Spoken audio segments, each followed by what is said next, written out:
ဒီနေ့ဖတ်ပြမယ့်ပုံပြင်လေးရဲ့ခေါင်းစဉ်ကတော့တရားလေးတစ်စင်းဖြစ်ပါတယ်။တခါက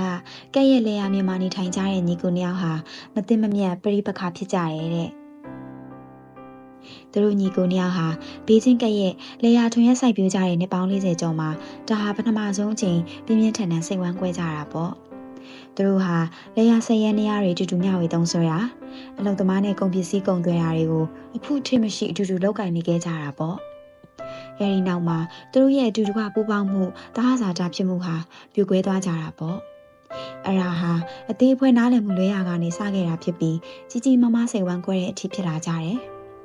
ဒါထက်တယောက်နဲ့တယောက်ခါခါသီးသီးစကားလုံးတွေပြောတဲ့အထိပောက်ကွဲကြပြီးတဲ့နောက်မှာရက်တော်ကြာစကားမပြောကြတော့ဘူးရဲ့ကွယ်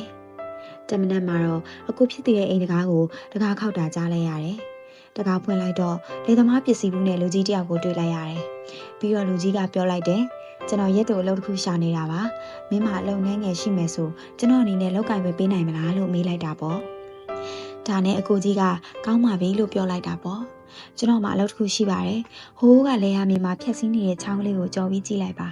အဲ့ဒီမှာကျွန်တော်ရဲ့အိမ်ကြီးချင်းနေတယ်တကယ်တော့ကျွန်တော်ရဲ့ညီဖြစ်ပါတယ်ကျွန်တော်တို့ဟာမသိမြတ်ကြပါဘူးပြီးခဲ့တဲ့အပတ်ကသူဟာသူ့ရဲ့လေတွေကိုရေရဖို့အတွက်မြောင်းကျဲကြီးတူးလိုက်တယ်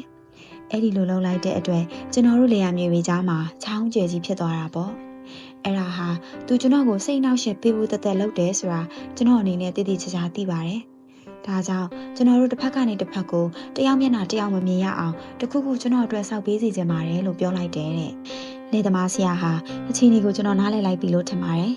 မင်းကိုစိတ်ကြည်နဲ့စေမဲ့အလုပ်မျိုးကိုကျွန်တော်အနေနဲ့လုပ်နိုင်ပါလိမ့်မယ်လို့ပြောလိုက်တယ်တဲ့အကူကြီးဟာလိုအပ်တဲ့ပစ္စည်းတွေကိုဝယ်ဖို့အတွက်မြို့ကိုသွားလိုက်တယ်။နောက်လေသမားဆရာကိုပစ္စည်းတွေအစင်းသိရဖို့ကူညီလိုက်တယ်။ပြီးတော့အဲ့ဒီနေ့မှာသူကအလုံနာလိုက်တယ်။လေသမားဆရာကတော့တနေ့ကုန်တိုင်းတာတာ၊လွှာဆွဲတာ၊တန်ရိုက်တာစသဖြင့်တနေ့လုံးကျွတ်ကျွတ်ဆဆအလုပ်လုပ်နေတာပေါ့။နေညိုချင်းအကိုဖြစ်သူရောက်လာတဲ့အချိန်မှာလေသမားဖြစ်သူဟာသူ့အလုပ်ကိုပြီးလူပြီးခင်ဖြစ်နေပြီတဲ့။အကူကြီးဟာမျက်လုံးပြူပြီးပါးစပ်ဟောင်းသားဖြစ်သွားတယ်တဲ့။သူမြင်လိုက်ရတာဟာသူတေးထားသလိုစိတ်ကူးထားသလိုမဟုတ်နေဘူးတဲ့ကွယ်စောက်ထားတာဟာချောင်းတစ်ဖက်ကနေတစ်ဖက်ကိုဖြတ်ပြီးစောက်ထားတဲ့တရားလေးတစ်စင်းဖြစ်နေတယ်တဲ့ပြီးတော့သူမမျော်လင့်ပဲသူ့ညီဟာအဲ့တရားလေးကိုဖြတ်ပြီးသူ့စီကိုပြုံးရှင်စွာနဲ့ရောက်လာတယ်နောက်သူ့ကိုလက်နှစ်ဖက်ဆန်တန်းပြီးဖက်လိုက်တယ်တဲ့ကွယ်ပြီးတော့ညီငယ်ကပြောလိုက်တယ်အကူဟာအလွန်ကျင်နာတဲ့ပိနှိမ့်ချရတဲ့သူပါ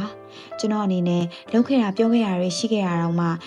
အကူဟာညီကိုသွေးချင်းစိတ်နဲ့မပြတ်ကြောင်းကိုပြသခဲ့တယ်။ကျွန်တော်ရဲ့ပြုမှုတွေအတွက်ကျွန်တော်တောင်းပန်ပါတယ်လို့ပြောလိုက်တယ်တဲ့။နောက်သူတို့ညီကိုနှစ်ယောက်ဟာလေသမားဆရာကသူ့ရဲ့လေသမားပစ္စည်းဘူးကိုပခုံးပေါ်မှာတင်လိုက်တာကိုလှည့်ကြည့်လိုက်ကြတယ်။အဲဒီနောက်ကိုကြီးကခဏလေးနေပါအောင်။နောက်ထပ်ရဲနေနေလောက်ထပ်နေပါအောင်။ကျွန်တော်မှမင်းအတွက်အခြားအလုပ်တွေအများကြီးရှိနေပါသေးတယ်လို့ပြောလိုက်တယ်တဲ့။ဒါနဲ့လေသမားဆရာကကျွန်တော်နေချင်ပါတယ်။ဒါပေမဲ့နောက်ထပ်တရားလေးတွေအများကြီးစောင့်ရဖို့ရှိနေပါသေးတယ်လို့ပြောလိုက်တယ်တဲ့။